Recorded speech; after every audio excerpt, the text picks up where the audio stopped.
Aabot na sa 6 na medals ang nasungkit ng Philippine swimming team sa 11th Asian Age Group Championships. Yan ang ulat ni Daryl Oclares.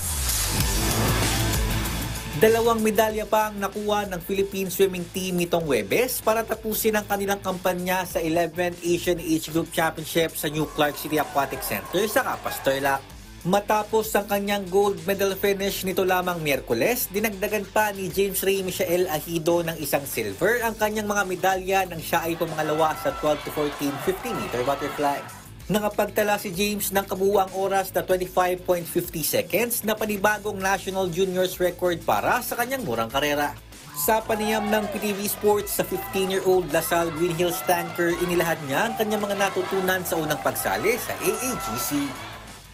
Mga natuto ko po ay malalakas po talaga yung mga kalaban ko po and kailangan po mag-training po mag-hard training pa po.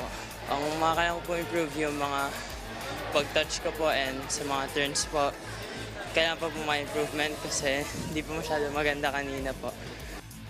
Samantala, nakuha ni Heather White ang kanyang ikalawang bronze medal nang pumangatlo siya sa girls 15 to 17 100-meter freestyle na kanyang tinapos sa loob ng 57.86 seconds. Ayon kay White, magsisilbing motibasyon ang mga nakuha niyang medalya upang mas lalo pa niyang pag-usayin sa mga parating niyang kompetisyon. This will certainly fuel me with motivation because I know how good I am compared to other people.